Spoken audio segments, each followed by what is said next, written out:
She believed she would marry a disabled billionaire. But on wedding night, everything changed. Hello everyone. Before we begin today's story, I have a small favor to ask. Please hit subscribe and turn on the notification bell so you never miss our channel's new videos. It is quick, free, and the best way to support us in bringing you more dramatic stories. Your support means the world to us. Where are you watching from? Drop your city or country in the comments below. Thank you very much. Now, let us return to our main character. It was a gray afternoon in Austin, Texas. The rain had turned the streets slick, and the wind carried the smell of wet asphalt and coffee. Elena Ross hurried down the sidewalk, her thin coat clinging to her arms, her backpack soaked through. The soles of her shoes were worn so thin she could feel the cold through them. Every step echoed the same fear pulsing in her mind: rent overdue, medical bills growing, her little brother's heart medication almost gone. Inside a nearby cafe, the bell chimed softly as she pushed through the door. The air smelled of roasted beans and cinnamon. She waited for the man who had called her that morning, Mr. Adrian Hale. The name alone sounded unreachable. A man of power, rumored to be a billionaire who had vanished from the public eye after a terrible accident left him unable to walk. When the door opened again, every sound seemed to fade.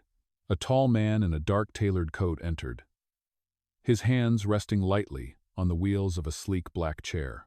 His face was pale, beautiful in a distant way, his eyes gray and unreadable. He stopped in front of her table. "Miss Ross?"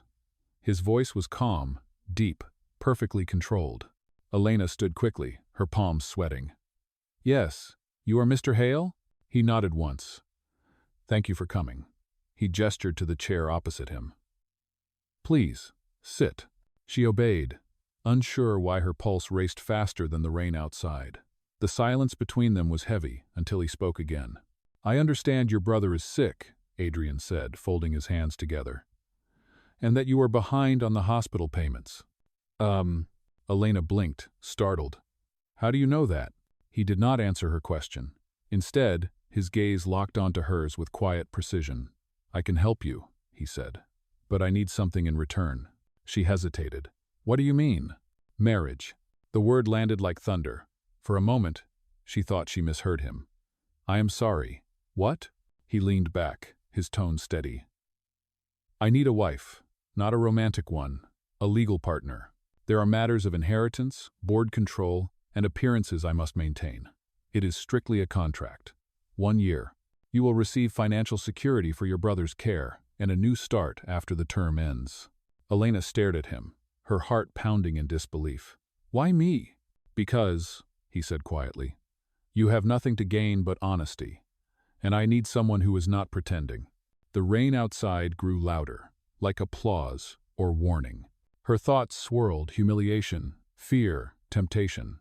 This was madness, yet she saw the sincerity in his eyes, the faint trace of loneliness hidden beneath composure. "What happens if I say yes?" she whispered. "You sign the contract," Adrian replied. "We marry in private tomorrow morning." The weight of those words pressed against her chest. Tomorrow. Her brother's life, her dignity, her future, all hanging on a stranger's promise. Elena took a slow breath. "You are offering to pay everything?" "Yes," he said. "Every bill, every debt." She looked at her trembling hands. The voice of her brother echoed in her memory, fragile and hopeful. "One day, Ellie, we will not have to worry anymore." When she lifted her gaze again, her decision had already been made. "I will do it." Adrian's expression did not change, but something flickered in his eyes, approval, maybe relief. He extended his hand across the table. "Then it is agreed." Elena reached out, her fingers cold against his. The contact felt like a seal, a door closing behind her. Outside, thunder rolled through the city. Inside the quiet cafe, a contract was born, one that would change both their lives forever. That night, the rain never stopped. It drummed softly against the windows of Elena's small apartment, a tired rhythm that matched the thoughts in her mind. She sat at the edge of her worn sofa, staring at the contract Adrian Hale had given her. The pages looked harmless, but each word carried a weight that could change her entire life. On the coffee table, a single lamp flickered beside a photograph of her little brother, Noah. His 12-year-old smile was frozen in the picture, bright and full of life. But she could still hear his voice from earlier that day, weak from the hospital bed. "Do not worry, Ellie. When I get better, we will go to the lake again." The sound of her phone vibrating broke her thoughts. It was the hospital. The doctor's voice came through, calm but heavy. "Miss Ross, Noah's condition is getting worse. We need to continue the medication. Without it, his heart will not hold much longer." Elena's hand trembled. She looked at the contract again, then at the stack of unpaid bills beside it. Her chest tightened until breathing hurt. She whispered to herself, "What kind of sister would I be if I said no?" The next morning, the sky was pale gray. She dressed quietly, choosing her cleanest white blouse and a simple black skirt. At the courthouse downtown, the air smelled of old wood and rain. Adrian was already there, waiting in his wheelchair, dressed in a dark suit. He looked calm, almost too calm, as if this marriage were just another business transaction. A lawyer stood beside him, holding a thin folder. "We will begin when you are ready," the lawyer said. Elena swallowed hard. "I am ready." The ceremony was quick. There were no flowers, no music, no family, only the sound of pens scratching paper. The clerk read the vows in a neutral tone. "Do you, Adrian Hale, take Elena Ross to be your lawful wedded wife?" "I do," he said without hesitation. "And do you, Elena Ross, take Adrian Hale to be your lawful wedded husband?" Her voice was soft, barely audible. "I do." The clerk smiled faintly. "Then by the authority vested in me by the state of Texas, I now pronounce you husband and wife." When Adrian turned his head toward her, his expression was unreadable. "Welcome to your new life, Mrs. Hale." She nodded, unsure whether to smile or run. Outside, a sleek black car waited at the curb. The driver opened the door for her. As she climbed in, she glanced back at the courthouse steps. The city stretched before her, endless and cold, like a road she could not turn back from. The drive to the Hale estate was silent. The rain had softened into mist, and through the car window, Elena watched as the world changed from crowded streets to quiet, tree-lined roads. When the gates finally appeared, they were massive iron and gold, opening slowly with a mechanical hum. The mansion beyond them was breathtaking. Columns of white stone rose high against the sky, and tall windows glowed with warm light. Yet the place felt empty, as if no laughter had ever lived there. When the car stopped, a butler stepped forward to greet them. "Welcome home, Mr. and Mrs. Hale." Home. The word sounded strange. Inside, everything gleamed. Marble floors, grand staircases, paintings that looked like they belonged in a museum. Elena tried to take it all in, but her heart pounded too fast. Adrian guided his wheelchair toward the main hall and stopped before the staircase. "Your room is upstairs, at the end of the corridor," he said. "Dinner is at 7. You are free to do as you please until then." She hesitated. "Thank you." He looked at her for a long second, then added quietly, "I do not expect affection, Miss Ross. Only honesty." And with that, he wheeled himself away, disappearing down a hallway of shadows. Left alone, Elena walked slowly up the grand staircase. Her room was larger than her entire apartment. White curtains, silk sheets, a chandelier above the bed. Yet the silence pressed down on her until she could hardly stand it. She sat on the edge of the bed and stared at her reflection in the mirror. The wedding band on her finger shimmered faintly under the light. It felt heavy, not because of gold, but because of everything it meant. Somewhere deep inside, a whisper of doubt echoed, "What have I just done?" Outside, thunder rolled again over the estate, as if the sky itself knew that this marriage of convenience was about to become something neither of them expected. The next morning began with silence. Pale sunlight streamed through the tall windows of the mansion, painting gold lines across the marble floor.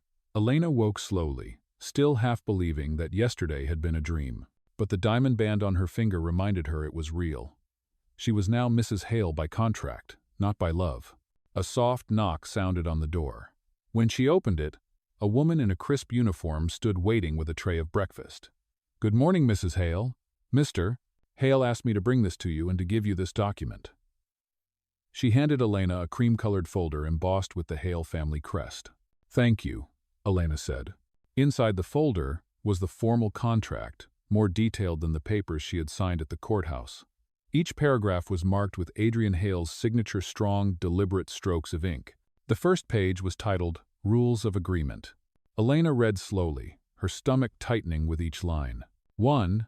The marriage will last exactly 12 months from the date of signing. 2.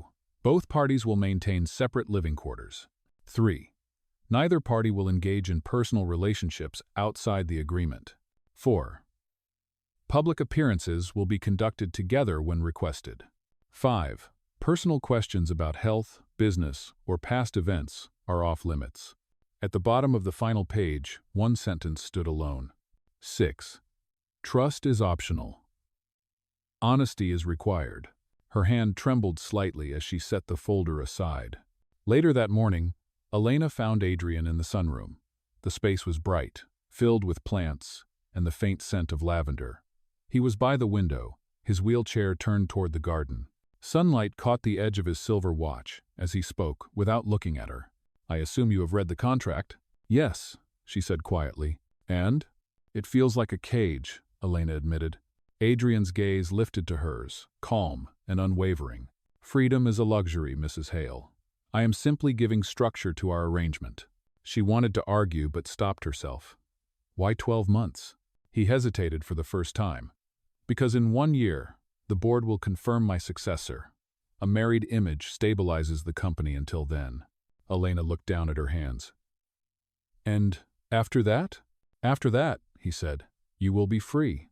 The words sounded simple, but something in his tone made her chest tighten. That evening, the clock struck 7, and dinner was served in the grand dining hall. The table was long enough for 20 guests, yet only 2 people sat there. The food looked exquisite: grilled salmon, roasted vegetables, fine wine, but Elena could barely swallow.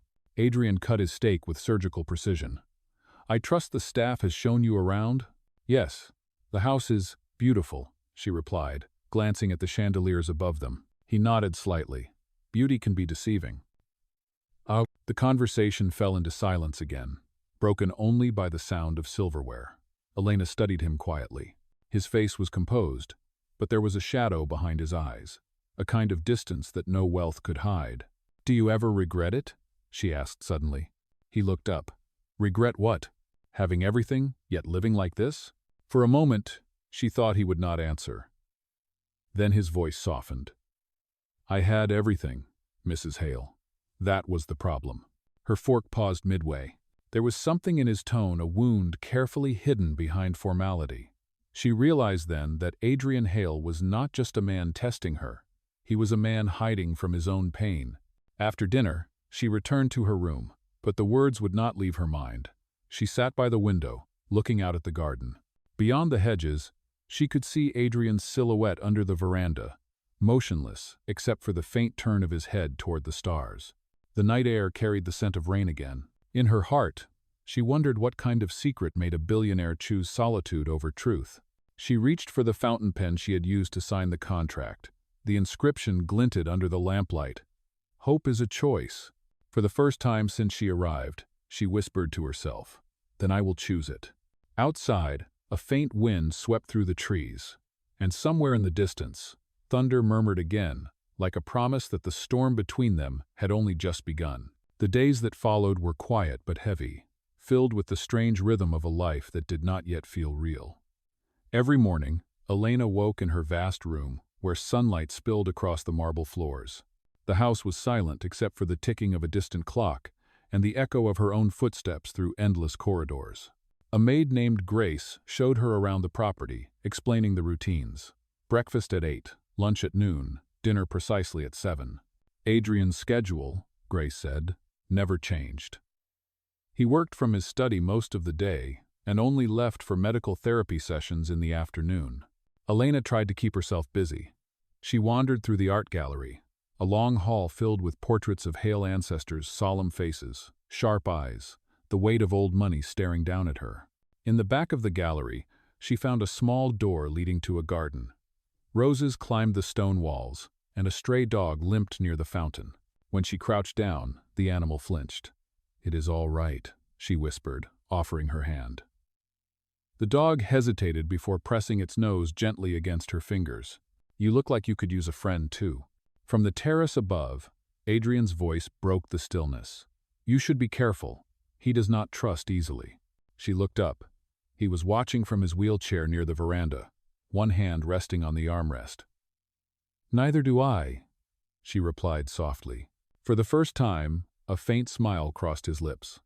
"Then perhaps you will understand each other." Later that week, Elena began joining Adrian for breakfast.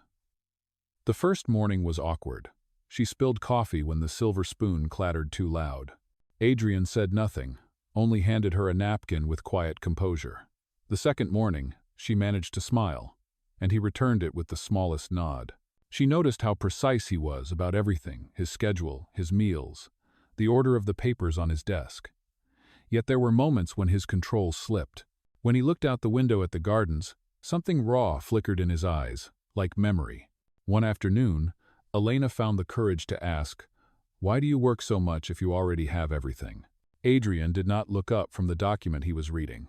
"Work keeps the world predictable." Predictable does not mean happy," she said. He met her gaze then, the corner of his mouth tightening. "Happiness is for those who can afford mistakes." The words stung, not because they were cruel, but because she knew he believed them. To fill her own hours, Elena began tending the garden. The staff thought it odd that the new Mrs. Hale knelt in the dirt, but Adrian never stopped her. When he passed by one afternoon, he paused near the steps, watching her replant a rosebush. "You are ruining those shoes," he said. "They were already ruined," she answered, brushing soil from her hands. "At least now they have a purpose." He gave a quiet laugh, short, surprised, almost human. For a moment, the cold shell of the house cracked. That night, at dinner, the butler served roasted lamb and wine. The table between them felt smaller than usual. Adrian set down his fork and asked, "You studied art, did you not?" Elena blinked. "I did. Before my mother died, I wanted to open a studio." "What stopped you?" "Life," she said simply. He nodded slowly, as if he understood more than he let on. "Then perhaps it is time to start again." The comment startled her. "You think I could?" "I think you already are," he said, glancing toward her soil, stained hands. For the rest of dinner, she could not stop smiling. That evening, Elena returned to her room and opened her sketchbook, the one she had carried since college. Dust rose as she flipped through the blank pages. Under the warm light of the lamp, she began to draw the outline of the garden, the stray dog by the fountain, and finally, a man in a wheelchair looking toward the horizon. When she finished, she placed the sketch on the windowsill to dry. Outside, the mansion's lights glowed softly against the mist. Somewhere down the corridor, faint music drifted from Adrian's study, a low melody from a piano. She closed her eyes and listened. The notes were slow, careful, but filled with emotion. In that moment, for the first time since she said, "I do," Elena did not feel trapped. She felt alive. She whispered to herself, "Maybe hope really is a choice." And as the night deepened, the sound of piano blended with the quiet beat of her heart, two rhythms beginning to find the same tempo.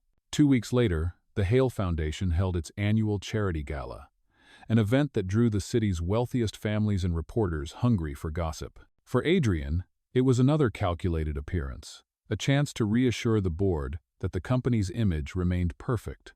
For Elena, it was the first time she would step into public as Mrs. Hale. The morning of the event, a stylist arrived with racks of designer gowns and boxes of jewelry. Elena stood awkwardly in front of the mirror, while the woman adjusted the pale silver dress around her shoulders. "You look stunning," the stylist said. "No one will doubt you belong." But when the car pulled up to the glass entrance of the Grand Regency Hotel that night, Elena's hands were cold. Cameras flashed like lightning. The roar of voices outside blurred into a single wave of noise. Adrian reached out, his tone calm. "Stay close to me. Do not let them see you nervous." She nodded and took his arm. For the first time, she realized how tall he was when he stood. The sight made her heart stutter. "I thought," she began. "I can stand for short periods," he said quietly. "They expect to see strength." Inside the ballroom, chandeliers shimmered like 1,000 stars. Waiters moved between tables with silver trays, and a live orchestra played soft jazz. Every eye turned toward them as they entered. Elena kept her chin high, remembering his words. Stay close." Reporters gathered near the stage. One of them, a man with a sharp smile, called out, "Mrs. Hale, is it true you married Mr. Hale out of sympathy?" The question sliced through the air. For a second, the world seemed to freeze. Adrian's jaw tightened, but before he could speak, Elena turned toward the reporter. Her voice was steady. "No," she said. "I married him because sometimes life brings you to people who challenge what you believe about yourself. That is not sympathy, that is courage."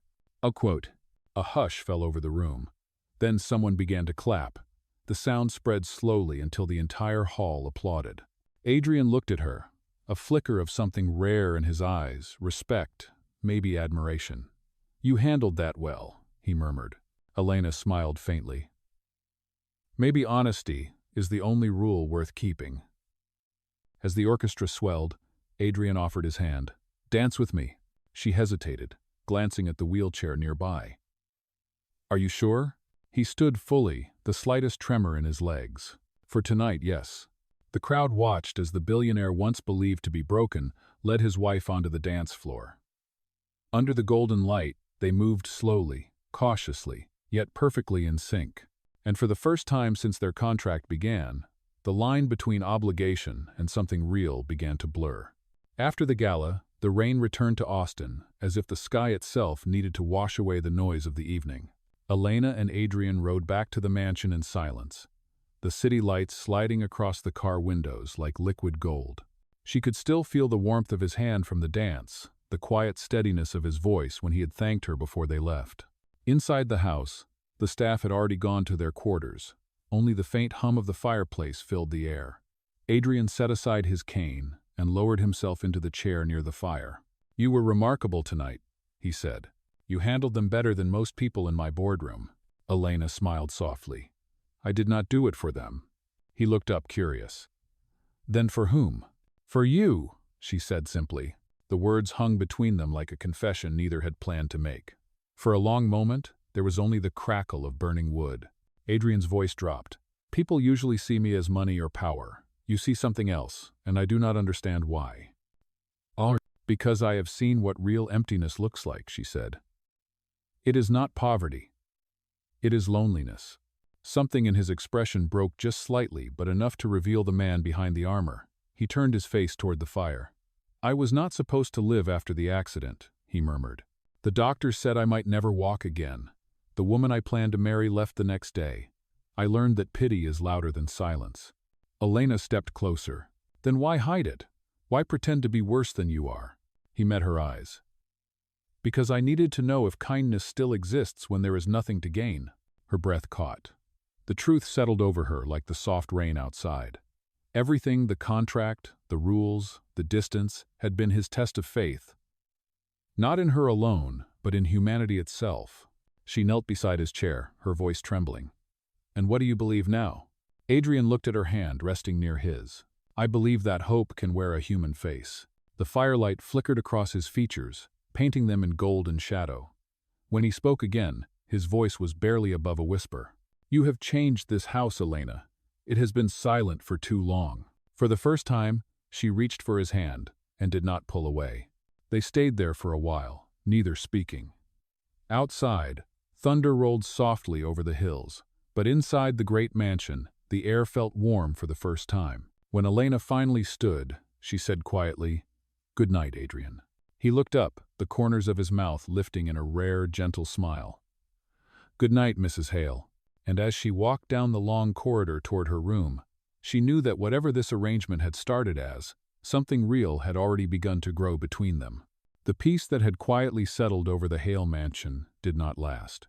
A week after the gala, the city newspapers erupted with headlines that tore through their fragile calm. "Billionaire's marriage a business deal? New Mrs. Hale accused of gold-digging scheme." Elena found the morning paper left at her door.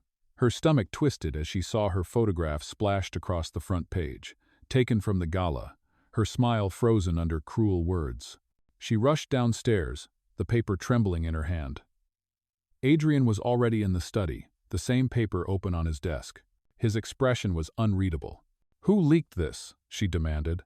"Someone with access," Adrian said quietly.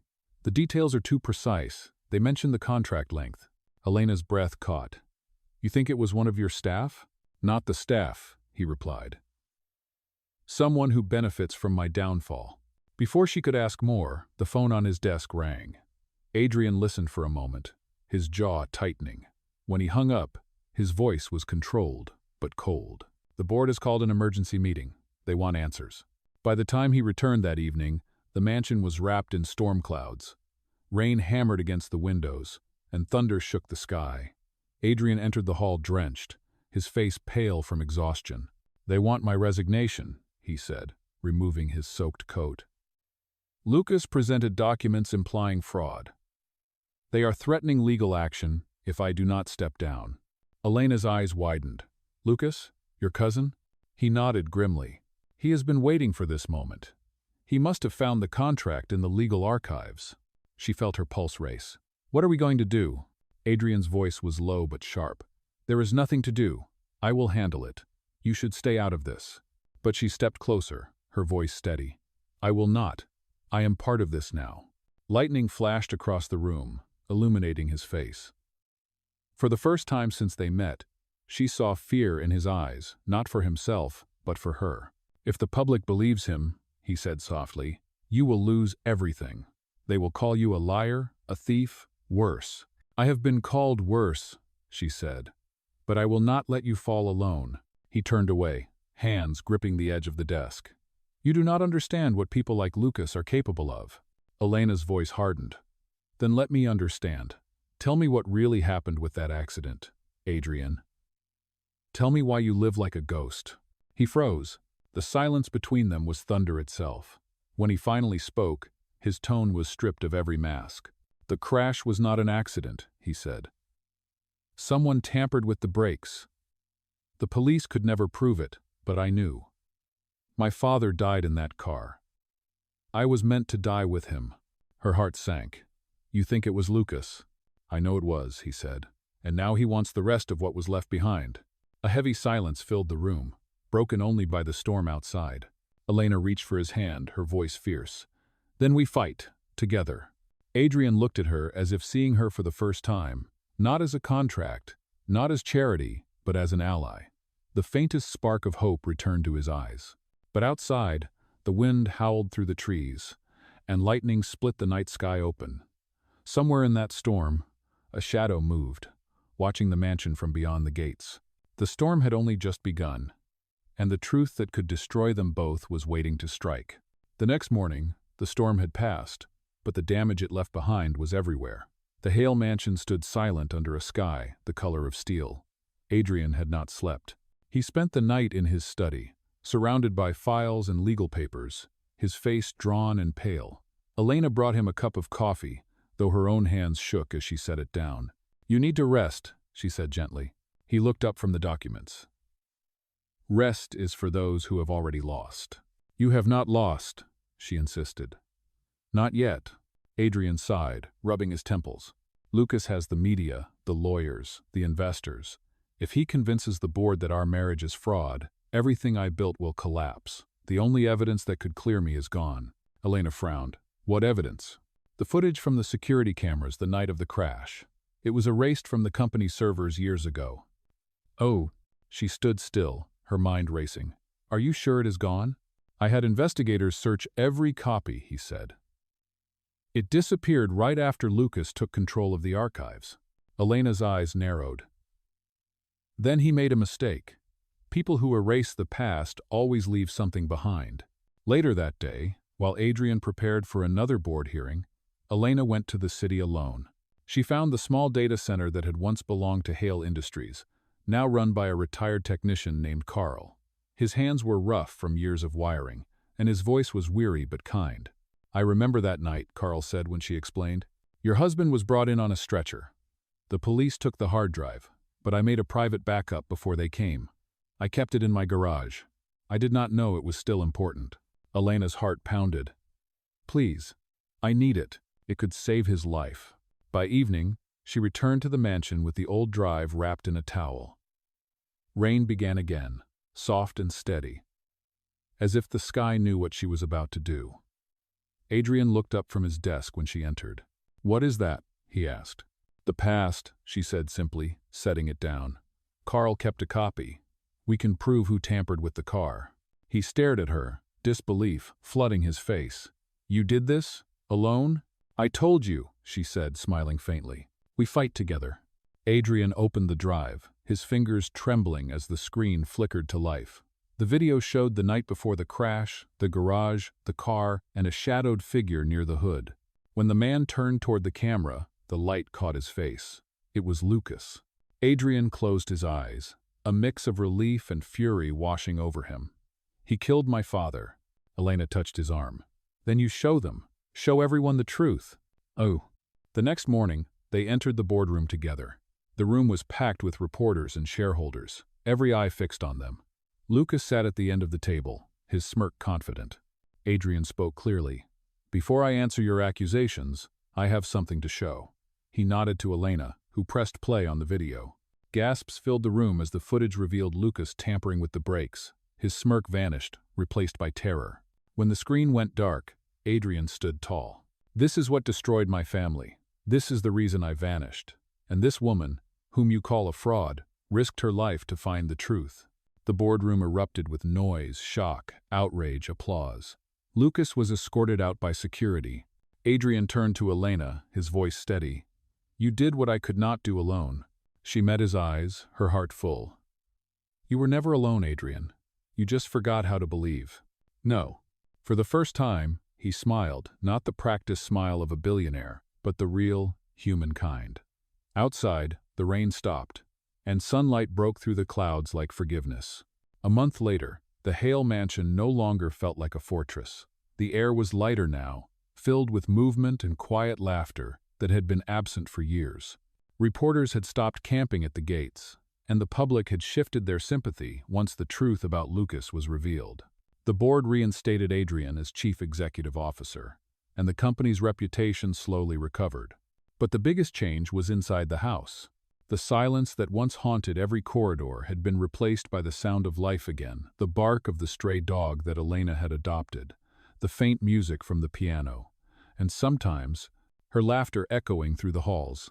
That evening, as the sun dipped behind the hills, Elena walked into the garden where roses bloomed again after the heavy rain. Adrian waited by the fountain, standing without his cane, a gentle smile on his face. He had grown stronger each day, not just in his body, but in his heart. You are walking farther every week, she said, smiling. Thanks to you, he replied. You gave me a reason to try. She shook her head. You did that yourself. He looked at her for a long moment. When we first met, I thought I was testing your honesty, but in truth, you were the one testing mine. Elena laughed softly. I guess we both passed. He reached into his pocket and pulled out a small box. Inside was not a new diamond ring, but the same silver pen she had used to sign their contract, the one engraved with the words, "Hope is a choice." She looked at it, her eyes stinging. You kept it. I kept everything that reminded me of you, he said. This time, I am not asking for a contract. I am asking for a promise. Her breath caught as he took her hand. Elena Ross, will you marry me again truly this time? Tears welled in her eyes. Yes, she whispered. For real this time. He slipped the pen into her hand instead of a ring. We began with signatures. Let us end with something that writes a better story. They stood there as the fountain sparkled behind them, the sky turning gold and pink. For the first time, their hearts felt unchained from everything that had kept them apart. Later that night, they sat on the veranda, the city lights flickering in the distance. The dog curled at their feet, and the sound of crickets filled the air. Adrian rested his arm gently around her shoulders. What will you do now that you are not Mrs. Hale by contract? He asked teasingly. I think I will start the Hope Foundation, she said, smiling. For people who need second chances. For people who think love and trust are luxuries they cannot afford. He looked at her with quiet pride. Then let us make that real.